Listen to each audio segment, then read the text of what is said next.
Ignition sequence starts. 6, 5, 4, 3, 2, 1, 0. Liftoff. We have a liftoff.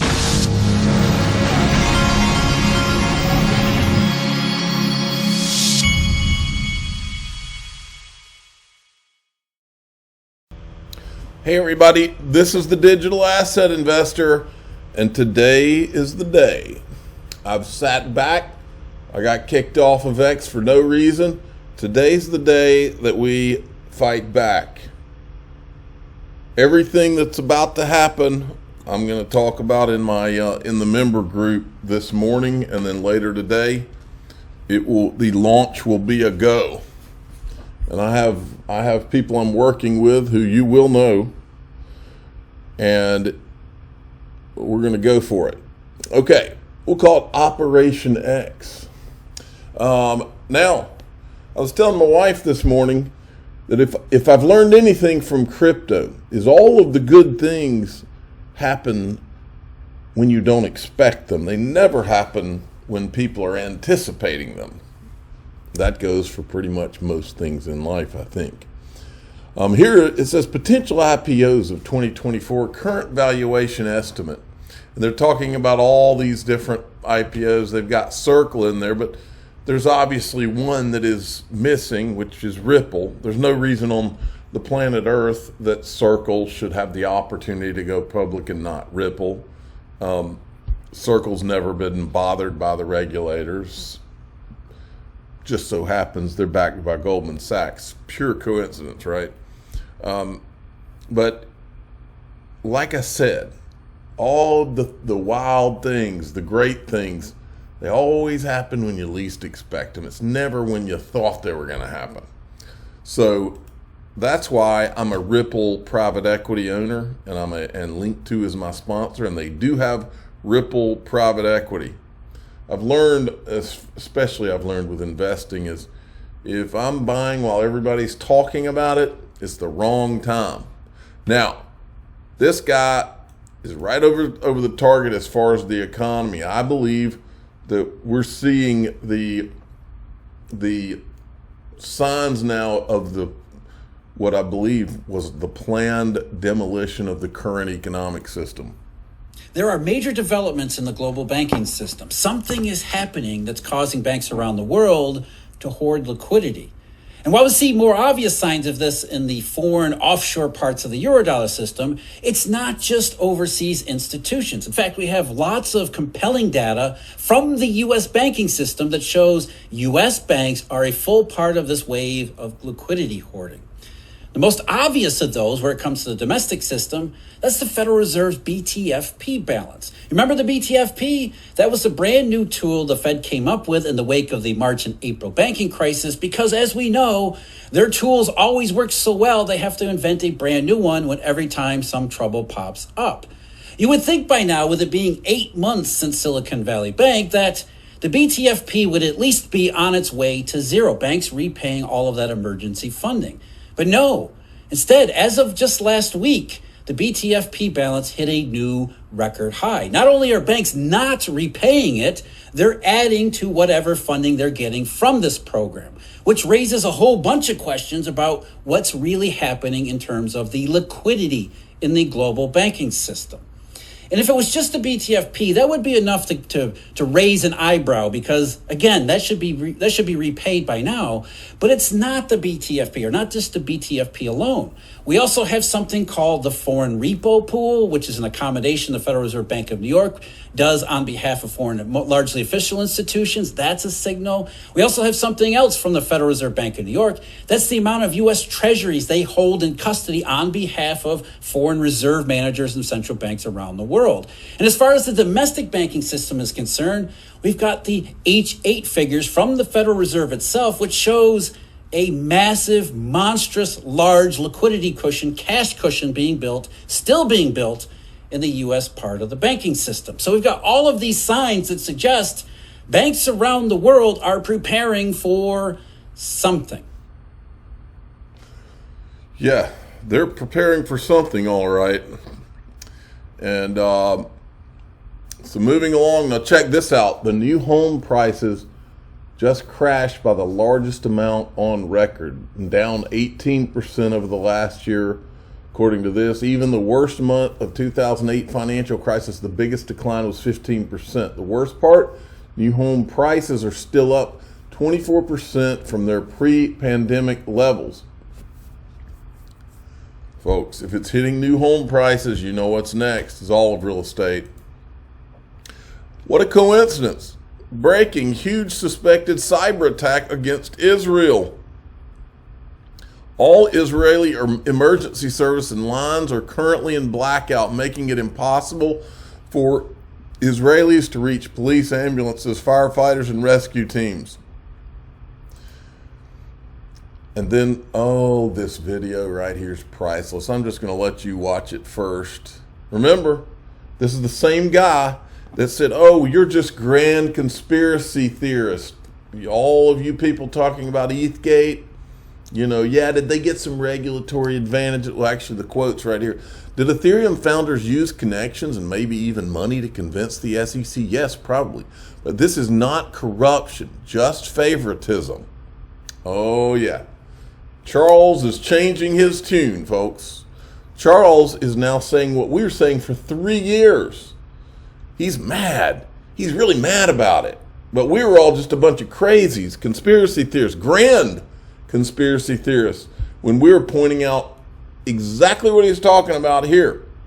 And make no mistake, it was Bitcoin and Ethereum that they planned to let get the free pass, not just Bitcoin. He leaves Ethereum out. Then they come in and say it's a security. Okay, well, what the hell does that mean if it's decentralized? How does Bitcoin register? Oh, but it's not. Then explain to me the fucking difference between Bitcoin and Ethereum and Cardano and the rest of the gang. Explain it to me.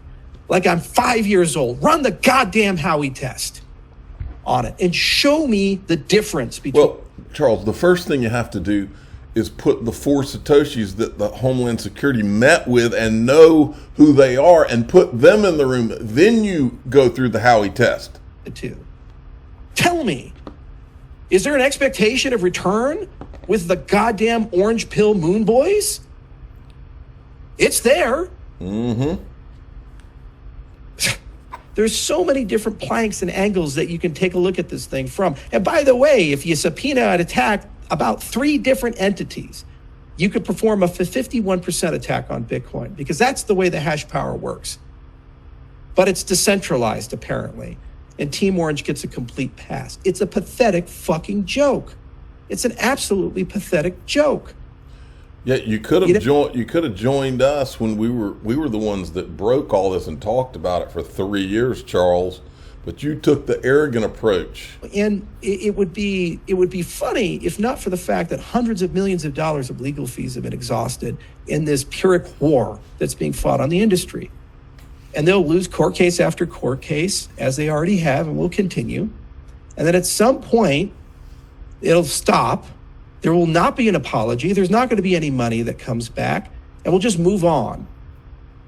Like we did with the Kennedy assassination. We'll just move on. Like we did with Vietnam. We'll just move on. Like we did with Iraq and Afghanistan. We'll just move on like we're doing right now with COVID. We'll just move on like we did with all the things that have happened the last 50, 60, 70 years in the United States history.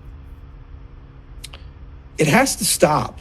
It honestly has to stop. Why do I praise libertarians come in? Because the only people that seem to think the only people seem to improve the situation, the people that are unraveling the government. It's not accountable anymore. People harm people, they get away with it, and they just move on, and nothing changes. I'm tired of it. I think our industry is tired of it. The entire reason cryptocurrencies exist is not because somebody woke up and said, man, tokens on the internet is such a good idea. The entire reason cryptocurrencies exist is that we're trying collectively to reestablish the social contract, because the social contract is horrifically broken. If the people in charge are unelected, unaccountable, and don't ever have to prove to us, the beneficiaries of the public trust, that they're doing good for us. And when they screw up, nothing happens to them. They get a promotion, they get elected to higher office, and we just have to move on as a society. That is not a government for the people, by the people, of the people. That is something else. That looks a lot more like the thing that we rebelled against when we founded this goddamn. Charles, the only way we're fixing this at this point is if people start going to prison, and worse, because a lot of this is treason. Now, any non-conspiratorial explanation of how Brad Garlinghouse knew 3 years ago that the SEC will go after anything but Bitcoin and Ethereum? He makes a great point there. Now, this guy right here, now let's talk about the Bitcoin and the ETF. This guy's a Bitcoin maxi, Lark Davis, and that's okay. I agree with what he says in the first minute or so that I'm going to show you. I think he's 1,000% right in what he's saying right here. What if I told you that this is going to be the last cycle for like crazy gains, crazy generational wealth, basically the market on easy mode, the best chance probably in your lifetime to get super freaking rich? Well, let me state that another way. Folks, think about, I have an uncle, just as an example. My uncle is extremely conservative, and I've always thought about crypto like this. When my extremely conservative uncle finally gets into crypto, all the real money will already be made. And that's what he's talking about here. Once this happens, the window of mega opportunity, and when I say this happens, I mean these ETFs start happening, and the wave is going to come across the legit. We shouldn't even call them altcoins. Bitcoin's an altcoin to XRP. Bitcoin's a joke to XRP. We've always known that. Bitcoin's the altcoin. XRP's not the altcoin. But once the wave is not just going to hit Bitcoin, it's going to hit all the ones that are that I would say would be the chosen ones. I've always thought of this as there will be about 10 to 15 like core chosen things that are going to be a part of the financial system, which are XRP and XLM would be the top two. With, well, relatively minimal effort in the cryptocurrency space. Obviously, risks remain. You can lose all your money in cryptocurrencies, but do not be fooled. BlackRock is here, and BlackRock and Fidelity and Invesco and all the other big Wall Street suit organizations, they're going to break the Bitcoin cycles. Their money is here, and the Bitcoin ETF and all the money that it's going to bring in is going to not be a buy the rumor, sell the news event. It's going to be a buy the rumor, buy the news event, because as tens of billions of dollars flow into Bitcoin from institutional investors, pension funds, all this kind of stuff, there's going to be so much Bitcoin locked up. The prices aren't going to come back down to 30K again in the next bear market cycle. Things are about to change. And even the Bitcoin halvings, they're probably not going to be as important anymore. It's just true. We have so much demand coming in. Just retail demand at this point is outstripping the supply being created by Bitcoin miners. Think about that.